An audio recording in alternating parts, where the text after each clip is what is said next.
Channel में आपका स्वागत है। सुबह की इस वीडियो में ऐसी सूचनाएं होती हैं जो विभिन्न समाचार पत्रों पर छाई हुई होती हैं और विद्यार्थियों के लिए आवश्यक होती हैं। तो आइए शुरू करते हैं और देख लेते हैं कि आज के समाचार पत्रों में विद्यार्थी जीवन से संबंधित कौन-कौन सी सूचनाएं। आगे बढ़ने से पहले एक सूचना उन विद्यार्थियों के लिए जो विद्यार्थी पीसीएस 2023 आरओ, एआरओ और खंड शिक्षा अधिकारी भर्ती की तैयारी कर रहे हैं।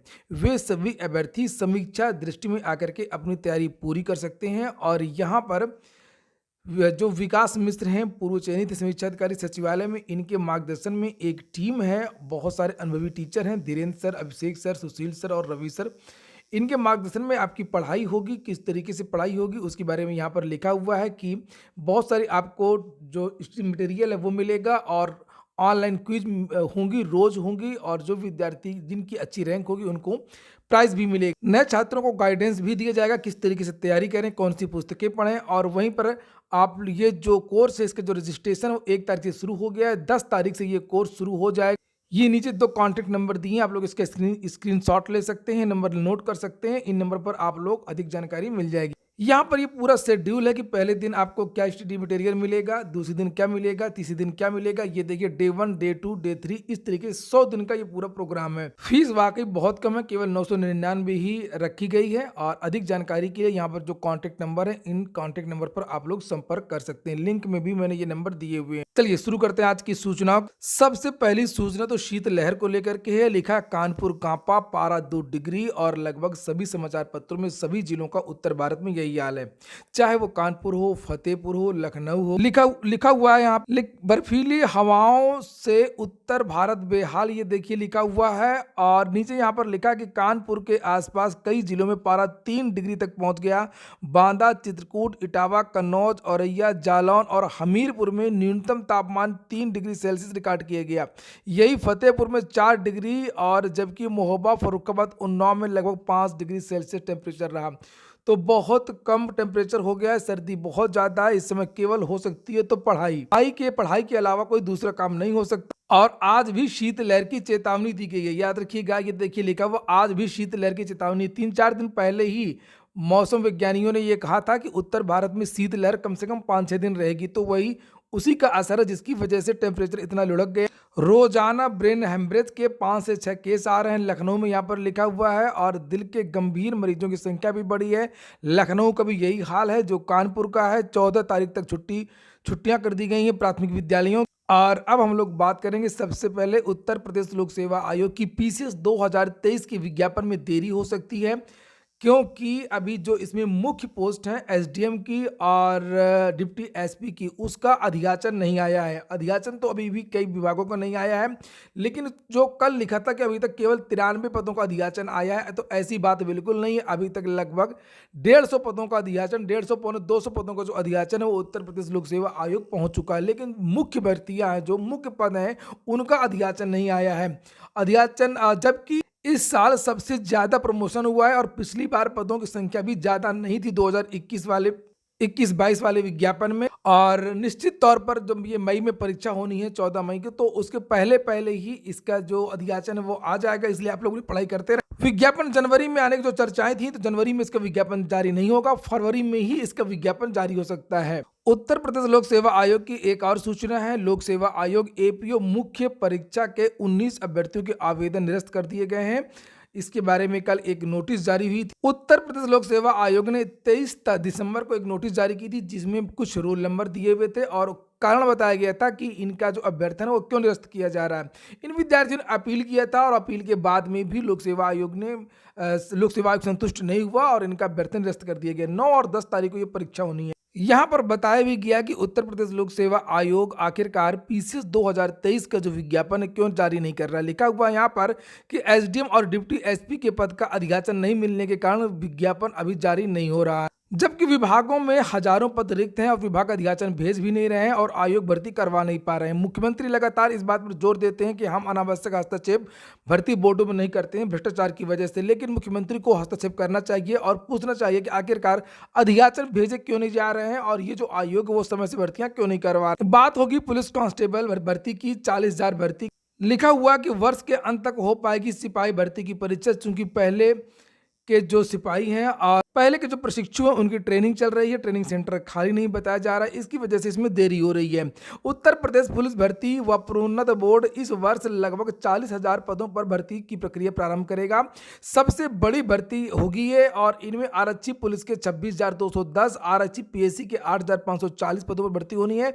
प्रदेश के पुलिस प्रशिक्षण संस्थानों में अभी ट्रेनिंग की क्षमता कम होने के चलते सिपाही भर्ती की तैयारी कर रहे युवाओं को थोड़ा सा इंतजार जरूर करना पड़ेगा। मतलब आवेदन तो ले लिए जाएंगे, लेकिन परीक्षा देर से होगी और नियुक्ति की प्रक्रिया में भी देरी होगी। हालांकि इस माह भर्ती का विज्ञापन जारी होने के आसार नहीं है। इसका विज्ञापन अगले महीने ही जारी हो सकता है। लिखा हुआ है कि अभी बोर्ड के अधिकारियों का कहना है कि जल्दी कुशल खिलाड़ियों की भर्ती संपन्न हो जाएगी। उसके बाद मृतक आश्रित में दरोगा भर्ती का परिणाम भी इसी माह जनवरी में जारी हो जाएगा और उसके बाद नई भर्ती की प्रक्रिया को तेज किया जाएगा। तो अगले महीने से यानी कि जो 40,000 सिपाही भर्ती है उसकी प्रक्रिया आपको आगे बढ़ती हुई दिखाई देगी। लिखा है कि अभी फायरमैन के 1,007 पदों और जेल वार्डर के 1,582 पदों पर भर्ती के लिए लिखित परीक्षा संपन्न कराने में भी भर्ती बोर्ड को थोड़ा सा देरी लग सकती है। अगली सूचना शिक्षा सेवा आयोग और टीजीटी पीजीटी को लेकर के है। लिखा समस्या बढ़ाएगा शिक्षा सेवा आयोग, सीएम को लिखी चिट्ठी। युवा मंच ने किया नए शिक्षा सेवा चयन आयोग के गठन का विरोध, 9 को धरना प्रदर्शन। युवा मंच का मानना है कि नए शिक्षा सेवा चयन आयोग के गठन से देरी होगी, कम से कम 1 साल इस आयोग के गठन में अभी और लगेगा। समय तो नहीं लगता, लेकिन योगी सरकार की जो कार्यप्रणाली भर्तियों को लेकर के वहां पर अगर एक किसी फाइल में कॉमा भी लगाना होता है तो महीनों लग जाते हैं। इस वजह से जो योगी सरकार का जो ट्रैक रिकॉर्ड है अभी तक का भर्तियों को लेकर के, भर्ती प्रक्रिया को लेकर के, उसकी वजह से यहां पर प्रश्न चिन्ह उठाया गया है और मंच ने मांग की है कि इसका जो प्रस्ताव है सरकार इसके प्रस्ताव को वापस ले और जो भी पुराने आयोग हैं जल्द से जल्द उन्हीं आयोगों से भर्ती करवाई जाए। इसी क्रम में 9 तारीख को विद्यार्थी ये धरना प्रदर्शन करेंगे पत्थर गिरजाघर में। देखिए लिखा 1 साल लग जाएगा गठन में। शनिवार को छात्रों से युवा संसद में युवा मंच के संयोजक राजेश सचान और अध्यक्ष अनिल सिंह ने कहा कि नए शिक्षा सेवा चयन आयोग के गठन से लेकर के इसके क्रियाशील होने तक 1 साल का समय लग सकता है। ऐसे में प्रशिक्षित स्नातक शिक्षक टीजीटी और प्रवक्ता संवर्ग पीजीटी असिस्टेंट प्रोफेसर 2022 की भर्ती विलंबित होंगी। इसके विरोध में सोमवार को 11 बजे पत्थर गिरजाघर में ये विद्यार्थी धरना प्रदर्शन करेंगे। और जो विद्यार्थी भी चाहते हैं कि जो पुरानी भर्तियां वो जल्द से जल्द कंप्लीट हों और पुराने आयोग से ही हों, तो वो लोग यहाँ पर पहुंच सकते हैं सोमवार को। अगली जो सूचना यहाँ पर टीजीटी पीजीटी को लेकर के चयन बोर्ड के विद्यार्थी घेरे हुए हैं दोनों तरफ से। लगातार पिछले 3-4 दिन से धरना प्रदर्शन चल रहा है, आप लोग यहाँ पर देख सकते हैं। उसके बारे में बहुत सारी यहाँ पर सूचनाएं लिखी हुई हैं। लिखा है कि उत्तर प्रदेश माध्यमिक शिक्षा सेवा चयन बोर्ड ने प्रशिक्षित स्नातक शिक्षक और प्रवक्ता संवर्ग भर्ती 2022 के लिए 4,163 पदों का विज्ञापन तो जारी कर दिया, लेकिन परीक्षा तिथि घोषित नहीं की है। प्रतियोगी छात्रों के 2 गुटों ने चयन बोर्ड के दोनों गेटों के बाहर क्रमिक अनशन शुरू कर दिया। रिक्त पदों के सापेक्ष भर्ती में कम पद देखते हुए अधियाचन के लिए पोर्टल खोलने की मांग को लेकर के प्रतियोगी छात्र मोर्चा की अगुवाई में छात्र छात्राएं प्रचंड सर्दी में क्रमिक अनशन पर बैठे हुए। तो उधर प्रतियोगी छात्र प्रतिनिधिमंडल ने विज्ञापन में सीटों की वृद्धि, मंडल स्तर पर परीक्षा का आयोजन और परीक्षा की तिथि घोषित करने की मांग को लेकर के दूसरे गेट पर क्रमिक अनशन शुरू कर दिया है। तो ये जो धरना प्रदर्शन है वो दोनों तरफ चल रहा है और आज भी प्रतियोगी छात्र प्रतिनिधिमंडल के जो सदस्य हैं उन्होंने आह्वान किया है। ये विज्ञप्ति मेरे पास भेजी है अभी थोड़ी देर पहले और यहाँ पर लिखा हुआ है कि 22 की विज्ञापन में सीटों में वृद्धि को लेकर पोर्टल खुलवाने के संबंध में सोमवार और मंगलवार 2 दिन चयन बोर्ड पर दोनों गेटों पर महासंग्राम की तैयारी है, क्योंकि माननीय अध्यक्ष वीरेश कुमार राय जी अब असमंजस की स्थिति में, इसलिए दबाव बनाना हमारा दायित्व है। हमारी आपकी एकजुटता ही लोकतंत्र की सबसे बड़ी ताकत है। विद्यार्थियों का कहना है कि अगर नए आयोग की जो दुहाई दे रहे हैं चेयरमैन और सदस्य वगैरह कि नया आयोग बन गया है तो फिर इस्तीफा देते हैं, इसको बंद कर दें, पूरी तरीके से ताला लगा दें और जो केवल जो नया आयोग है उसी पर काम हो। ये पुराने आयोग के बहाने जो दोनों आयोग जो चल रहे हैं पैरेलल, एक काल्पनिक रूप से है नया आयोग और जो पुराना आयोग है वो जानबूझ करके कह रहा है कि नया आयोग से सब कुछ होगा। तो विद्यार्थी इस्तीफा की मांग कर रहे हैं और यहाँ पर लिखा कि पोर्टल खोलेगा, सीट में वृद्धि होगी, बस आपकी उपस्थिति होना बहुत अनिवार्य है। तो यहाँ पर छात्र आज भी जा सकते हैं और सोमवार और मंगलवार को तो अवश्य पहुंचे। यूपी बोर्ड की परीक्षाएं फरवरी में संभव है।